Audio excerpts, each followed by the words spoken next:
Kung hindi kayang saluhin ng bank account mo ang 250,000 emergency, hindi ka pa handang bumili ng rental property. Maraming beginners ang nauubos para lang makapag-down payment at makapag-close deal. Tapos umaasa na walang masisira o magiging problema. Nako.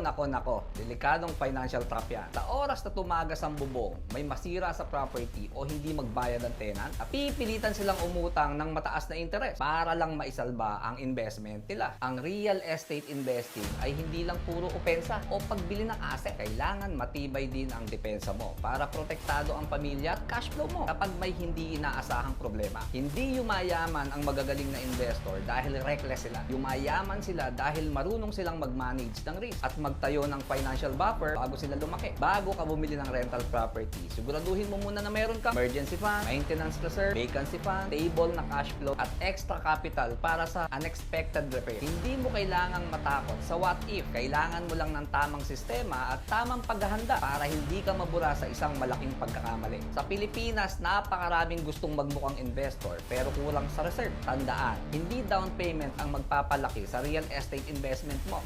Staying power ang tunay na susi.